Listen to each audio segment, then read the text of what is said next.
Kembali lagi di Ngopi.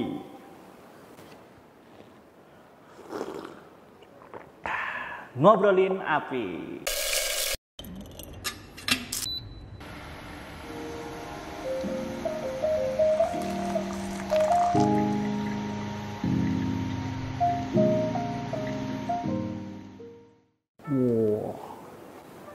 Wow, wadaw.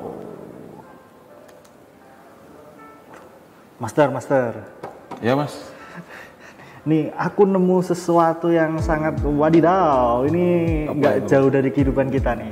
Kebakaran di pom bensin. Ini sepertinya perlu kita breakdown kecil-kecilan nih mas. Mungkin kita juga bisa share ke sobat api tentang kebakaran ini. Mungkin ada insight-insight yang bisa kita bagikan mas. Tentunya. Soalnya karena ini pom bensin ini nggak jauh dari kehidupan kita. Benar kita pasti isi bensin. Tiap hari mungkin bisa dikatakan seperti itu. Nah, sepertinya kita perlu breakdown karena ini juga akan nantinya berguna buat sobat api semuanya. Oke. Kita share video aja, boleh, mas. kita nonton langsung di laptop aja, mas. Sebentar, saya share dulu, mas. Oke. Dah. Oke, saya mulai ya. Ya, Ini rekaman CCTV SPBU ya. Ini lagi isi itu ya. Mindahin dari tangki ke penampungan di situ terbakar. Wow. Ini cukup deg-degan juga ya sebagai pegawai SPBU tersebut dengan api sebesar ini. Ini nggak cuman pegawainya yang deg-degan. Pelanggan pun yang di area situ juga takut mungkin mas, karena ada tangki yang begitu besar ini dipadamin. Ini kalau saya di situ saya mungkin sudah lari. Nah ini, tapi untung ini bisa dipadamkan sih, meskipun tadi cukup ada besar ya apinya ya. Wow. Oke. Lebih seperti itu ya. Mari kita breakdown satu persatu. Boleh mas. Kita react ya sobat api bareng-bareng ya. Kalau menurut Master nih, ini kenapa kok kebakarannya? Yang pertama-tama mungkin saya disclaimer dulu. Kita disclaimer. Menganalisa berbasis dari video ini ya, karena kita nggak punya source lain yang cukup mendukung dan terpercaya untuk kita bahas juga mas. Kalau kita lihat dari pertama kebakarannya ini pasti ini di bahan bakar utamanya cair ya, bensin ya mas.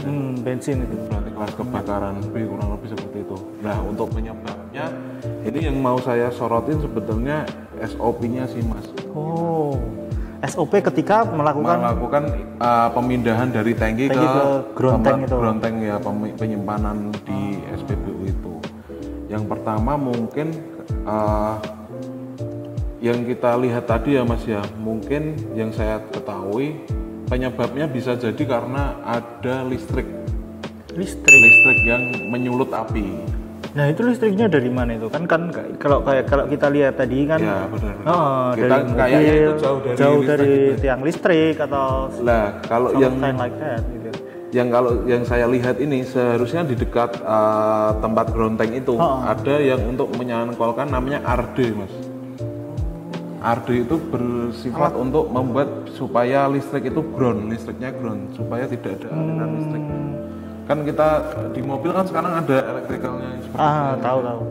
Untuk menghindari itu ada listrik yang terekspos seperti itu, harusnya arde dipasang. Nah kalau saya lihat di video ini sepertinya belum ada sambungan arde yang dicangkolkan di tempat semestinya mas. Kemungkinan inilah sih yang menyulut api. Ya, karena kan kita juga tidak tahu detailnya seperti apa ya, kita melihat dari kemungkinan saja. Terus yang satunya lagi, harusnya itu ketika api keluar harus langsung menekan tombol cut off mas.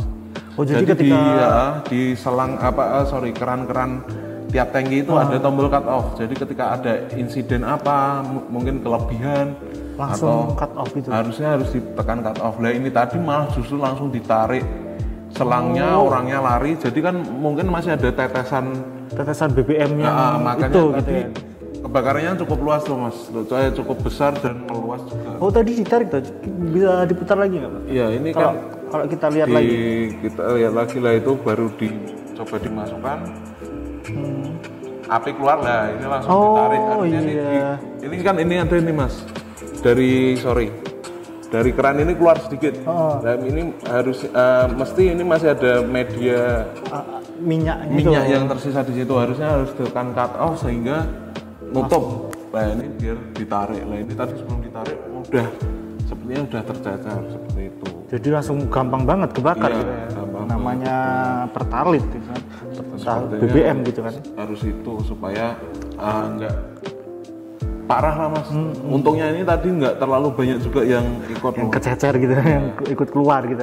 Selain itu juga kalau setahu saya kalau SOP pembongkaran BBM itu harusnya ada APAR di dekat situ, atau mungkin APAP juga bisa disiagakan. Oh jadi emang udah disediain harusnya di dekat situ. Dekat tangki Pertamina-nya. Sehingga kalau ada kejadian seperti itu nggak usah lari. Kalau di video ini ini mas, ini ada orang hilang toh, orangnya pada hilang dari titik kebakaran. Mungkin ada yang mau evakuasi diri, mungkin ada yang nyari APAR, akhirnya balik setelah berapa detik ini, mungkin 10 detik lebih lah, terus balik ya baru memadamkan api. Sebaiknya bayangkan kalau APAR ini ada di samping sini sebagai SOP kan langsung kebakaran langsung bisa ditangani. Kalau ini kan ada action yang harus lumayan jauh berarti tadi itu nyari APAR dulu, seperti itu sih mas. Makanya itu harus di dekat, memang harus sedia gitu. Tangki itu harus disediakan. Dan seperti yang saya riset juga, saya pernah baca itu emang kalau pembongkaran BBM alat pemadam api harus disediakan di dekat tangkinya, seperti itu. Jadi emang nggak sembarangan truk datang terus yang tukang isinya langsung masuk. Nggak ada prosedur gitu. Mas yang harus memang diikuti, seperti cek kan juga volume juga dicek, yang harus direvisi sini berapa liter gitu. Ada SOP, tapi kita menyorotinya di yang tentang kebakaran aja, insiden kebakaran. Oke. Nah sebenarnya tadi aku udah ngelihat something yang unik ya ketika menggunakan APAR-nya sendiri tuh. Ya, menggunakannya tadi sepertinya kok ada yang. Ini kita lihat lagi mungkin ya. Oke. Kalau menurut Master gimana nih cara menggunakan APAR-nya? Ini orang pertama yang bapak berbaju biru dan menggunakan topi ini, kalau kita lihat ya mas. Ini mbak-mbak kayaknya. Mbak atau bapak? Bapak ini. Bapak itu? Ya. Itu bukan rambut itu? Bukan, ini hoodie sebenarnya. Jadi ini kalau kita lihat ya mas, dia datang. Ini saya lihat yang pertama sebelum di teknik pas ya. Ini mereka tidak memperhatikan jarak penyemprotan satu itu. Jadi jarak penyemprotan APAR itu idealnya 2, 3, 5 meter dari titik kebakaran. Ini dari jauh sudah disemprot tadi. Nah mungkin kalau saya jadi bapaknya, mungkin saya juga udah merasa takut nih karena kan itu BBM terus ada tangki truknya dan itu isinya pasti kan BBM juga. Nah ketika ada api, otomatis dia akan, kita mikirnya yang di situ tuh langsung meledak nih. Jadi ambil jarak aman gitu mungkin. Sebenarnya kalau masih kepulan api ya, kepulan asapnya itu masih jarak aman sih mas, di 5 meter dari titik kebakaran harusnya aman dari jilatan api. Cuma kalau ledakan mungkin nanti kita bahas juga mas. Apakah ini bisa meledak atau enggak? Jadi ini yang pertama kita bahas dulu cara penggunaannya. Cara semprotnya apa? Ini yang pertama itu jaraknya terlalu jauh udah ditembakkan mas. Oh ini yang tadi ini bapak yang itu. Maksudnya ini kan di dalam kamera di dalam CCTV ini pun tadi kan dari jarak yang jauh banget udah ada semprotan itu kan, istilahnya apa ya mas, sia-sia gitu loh, karena angin ngabar gitulah kalau bahasa kasarnya. Selain itu juga nggak memperhatikan arah angin. Nah ini ada yang tadi yang nyemprot dari sana kan kena angin, nggak langsung ke titiknya mas. Dia balik ya gitu ya. Wah. Harusnya kalau kita pakai apa diperhatikan dulu arah angin ngelawan atau enggak. Nah kalau ngelawan disemprot kan pasti mah balik ya. Nggak kena titik apinya seperti itu. Oke. Terus dengan teknik pas ya kita tahu pas itu kan di pull. Mungkin ini kan udah pullnya udah benar karena kan udah buka, terus sudah di squeeze, sudah di aim. Lah yang aimnya itu nggak megang di nozzle-nya mas, tapi di badannya. Seperti ini kita coba lihat. kita kan lihat agak lari-lari seperti ini kan, karena tidak dipegang ini. Oh, di selangnya Ya, maksudnya. di selangnya. Harusnya di ujung selang di itu. Oh, harusnya di ujung, tapi Ya. itu tadi bapak-bapaknya megang di selang. Makanya Jadi kayak gini ya. Enggak apa kan tekanan dari dalam tabung kan kuat. Mas. Kenceng ya. Kalau kita nggak megang di atas di ujungnya pasti akan berhamburan. Ya kayak kita pegang selang gitu kan. Iya. Kalau kenceng kan Akibatnya ini ya konsentrasi pemadamannya jadi agak terganggu seperti itu. tidak terpusat. Tidak terpusat. Tapi ya untungnya ini mereka ada personil banyak langsung nyemprot, makanya kekejar untuk memadamkan api. Ya untungnya itu sih. Mas. Bagus sih. Coba ini kalau satu orang takutnya dengan pemadaman yang tidak maksimal, satu orang aja Bisa takutnya apinya nggak lebih itu. terkontrol. Soalnya ini api udah gede gitu kan. Gede, potensinya pun juga gede Mas, karena bahan bakarnya masih Itu. satu tangki. Satu tangki mau di ground tank atau di Mau di tangki atau di tempat penyimpanan bahan tanahnya mereka tuh ada potensinya. jadi lebih ngeri lagi. Iya, untungnya ini langsung ada 5 orang yang menggunakan apar langsung dimatikan. Bagus, respect Bapak, respect. Oh iya, ngomong-ngomong tadi ya Mas, sempat mau ngobrolin itu ya, meledak atau enggak Meledak. tangkinya. Nah, kalau aku di sana pun aku mikirnya aku mending nyelamatin diri, lari dari situ terus Ya benar, karena meledak. Wah, takutnya itu juga. karena di film-film tuh udah termindset gitu. Kalau mobil, truk atau apa kebakaran, wah pasti meledak nih, pasti meledak gitu kan. Ya itu juga bisa, maksudnya dari pikiran orang-orang pasti seperti itu Mas, melakukan diri seperti itu. Cuma kalau yang saya pernah baca sama saya tahu, tangki itu adalah tipe benda yang coffin space. Apa itu Coffin coffin space? space itu gampangnya tempat yang tertutup Mas, tertutup dan rapat, tidak ada oksigen di situ. Oh, kayak ruang hampa gitu. Ya seperti ruang hampa, sehingga di dalam itu kan nggak ada oksigen Mas. Sedangkan di teori segitiga api itu dengan api bisa muncul ketika ada oksigen salah satunya. Jadi kalau tadi cut off-nya ditutup, kan itu otomatis tangkinya akan ruang hampa lagi. Maka api itu sebenarnya nggak bisa masuk Mas. Jadi ledakan itu minim, dan saya rasa pun ketika orang membuat mobil tangki itu juga memikirkan itu, kalau ini sampai meledak seperti apa. Makanya dibuat coffin space dan ada cut off-nya itu untuk menutup selang dan alirannya. Oh, jadi fungsinya dari tombol cut off yang tadi Master bilang Ya, itu itu emang untuk buat menutup nutup lagi, itu gitu ya. ya. Wow, baru Supaya tahu saya. biar nggak apa ya, tidak timbul ledakan gitu loh Mas, sama nggak nyalur juga apinya. Kalau itu nggak dipencet kan apinya bisa masuk, atau selangnya itu nggak ditutup. Saya baru tahu nih sebenarnya. Bener baru tahu. Wow, ternyata ada gitu ya. Ternyata juga emang mobil tangki itu emang dibuat khusus seperti itu ya. Iya, jadi kan ya yang namanya ini kan resikonya sangat tinggi. Bawa Selain bahan bakar itu, juga bahan ya. bakar juga sudah pasti produsennya atau dari pihak Pembuat. Pertamina pun juga memikirkan worst exit case-nya seperti apa seperti itu. Sehingga dibuat udah dipikiran juga mungkin ya, kalau ini meledak kebakaran kayak gimana ya. Makanya mereka punya itu sih. Respect buat bapak pembuat mobil tangki. Oke, selanjutnya nih Master. Kita ngopi dulu Master. Boleh. Agak gimana dari tadi Ya. ngobrol terus gitu kan. Sobat Api kalau mau ngopi silakan ngopi. Silakan dinikmati videonya sambil ngopi beneran ya. Karena kita Nonton ngopi sambil ngopi ngopi. beneran nggak apa-apa. Woi, udah pernah ngopi belum? Diam-diam baik, ngopi tuh ngopi. Nah ini Master kan kita sebagai manusia ya nggak jauh dari pembensin, kita sering banget isi ulang Ya. bahan bakar itu kan. Aku sering mengunangi itu bahasa Indonesianya apa nih? Melihat lah. Nah, pernah melihat gitu kan. Pernah melihat itu ada orang pas ada kasusnya juga kalau isi bensin itu mainan HP. Itu Ya. bisa nggak sih jadi penyebab kebakaran di pom bensin? Karena Kalau- kan bentar Mas. Ya. Karena di peraturan-peraturan Ada itu ada larangannya, dicoret gitu kan, dan pernah juga ada yang aku pernah nonton videonya itu tapi lupa di mana.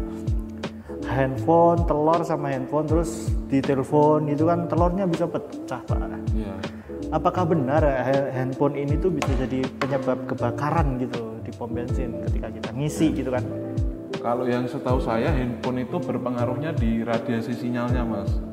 Setahu saya itu kenapa handphone nggak boleh dimainin di dekat stasiun kita yang ngisi. kotakan itu untuk kita ngisi itu supaya ini handphone itu tidak mengganggu digit-digit angka yang ada di stasiun itu. Oh, yang pas ngisi itu ya, ada digit. Itu kan bisa terganggu karena radiasi. Misalnya kita beli 10.000 ternyata nanti kena radiasinya entah berkurang atau bertambah, kan gitu bisa mengakibatkan kerugian kedua belah pihak. Tapi untuk mengakibatkan kebakaran sendiri, kalau radiasi mungkin tidak Pak Mas. Jadi tapi kalau HP itu sampai panas dan menimbulkan ledakan di baterainya mungkin bisa, tapi untuk kita mainan HP di dekat stasiun pengisian itu mengakibatkannya ya lebih ke apa? Errornya alat itu nggak langsung kebakaran. Oh, bukan karena emang kebakar atau? Bukan. Kalau kebakaran mungkin bisa juga sih kalau misalkan HP disimpan di mobil kan kita nggak tahu dicas panas atau seperti itu akhirnya meledak menimbulkan api bisa. Cuma untuk yang larangan itu sebenarnya dimaksudkannya untuk itu radiasi dari handphone bisa mengganggu kinerja dari mesinnya itu pengisian bahan bakar. Oke, jadi udah terjawab nih. Ini karena aku sendiri kan merasa karena mungkin itu kok dilarang, mungkin aku pikir tuh meledak gitu kan. Karena emang nggak pernah ada kasusnya kan katanya gitu. Oke, nah ada satu pertanyaan lagi nih. Boleh. Ini yang mengganjal banget. Nah, sering lihat juga, bahkan pernah mengalami juga pas aku isi bensin itu di depan saya itu ada mobil yang nggak matiin mesin. Padahal kan ketika harus ada peraturannya juga kan ketika isi BBM on itu mesin dimatikan. Nah, karena itu bisa mengakibatkan kebakaran. Nah, itu gimana tuh Mas? Sebenarnya memang sangat disarankan bahkan diwajibkan ya Mas untuk setiap entah mobil, truk atau motor sekalipun ketika mengisi bahan bakar itu harus dimatikan. Pertama itu untuk menghindari panas mesin Mas. Ketika mesin masih bekerja kan panas. Takutnya nanti ada uap dari BBM kan kadang kita tahu juga tuh Mas di depan stasiun itu kan masih ada tetesan beberapa itu. Takutnya kalau panas itu mempengaruhi uapnya, bukan bensinnya. Bensinnya sih kalau nggak menguap takutnya nggak terbakar semudah itu. Selain itu ketika motor atau mobil kita masih on, otomatis kan itu kelistrikannya juga masih jalan gitu ya. Nah, takutnya ada kabel yang terkelupas atau listrik yang terekspos itu mengakibatkan kebakaran, memicu kebakaran lah percikannya. Kan kita nggak tahu. Motor segede itu, mobil segede itu kan instalasi listriknya kecil-kecil, kita nggak maintain sebegitu detail kan seperti itu. Selain itu, ya saya mau bahas sedikit mungkin. Bisa nggak sih tahu-tahu bensin tuh kebakar sendiri? Nah itu mungkin kita ada menggabungkannya ke flashpoint Mas. Apa itu flashpoint? Flashpoint ini itu baru nih kelihatannya nih. Flashpoint itu di mana titik bahan bakar itu bisa terbakar lah. Nah ini saya buka catatan sedikit karena ada detailnya. Sekalian bahan mudah menyala itu di bawah 60 derajat Celcius atau 140 derajat Fahrenheit, sedangkan bensin itu memiliki flashpointnya di minus 43 derajat Celcius atau setara dengan minus 45 derajat Fahrenheit, dan bahan bakar diesel itu 50 derajat Celcius dan 100 atau 126 Fahrenheit. Maka kedua bahan ini itu termasuk bahan mudah terbakar karena flashpointnya di bawah 60 derajat Celcius atau di bawah 140 derajat Fahrenheit. Wow. Nah, tapi ternyata ini tidak bisa auto ignition, terbakar sendiri. Oh, langsung terbakar nggak bisa. Terbakar sendiri karena dalam tanda kutip bahasa Indonesia swasulut bensin itu di 280 derajat Celcius, sedangkan diesel di 250 derajat Celcius. Nah, tapi kalau kena panas mesin, uapnya itu kemungkinan bisa Mas, karena kan di mesin itu kita nggak tahu panasnya seberapa ya mesin. Oh iya sih. Kalau uapnya itu nempel di mesin, mungkin Bisa gitu bisa kebakaran. Tapi untuk dari suhu ruangan nggak bisa. Kayak ini juga membuktikan juga kebakaran tadi juga tidak di cuaca nggak pengaruh, karena kan tadi panas juga. Nah, cuaca di Temanggung mungkin di daerah tropis tuh paling 20 sampai 30. Berarti nggak pengaruh kan? Nggak pengaruh karena harus sampai 250 sekian derajat baru kebakar. Wow. Gitu. Ini flashpoint baru sih buat saya. Ya itu cukup mungkin jarang juga awam yang untuk baru. kurang lebih itu sih mas untuk kebakaran kali ini. Wow, sebenarnya ini daging sekali ini ngopi kali ini. Banyak sekali hal-hal yang baru kita tahu ya. Seperti tadi handphone ketika ngisi itu saya baru tahu ternyata ya, itu radiasinya yang mempengaruhi, bukan untuk apa ledakan-ledakan yang bisa mengakibatkan kebakaran. Dan buat kalian yang mau ngisi bensin tetap matikan mesin.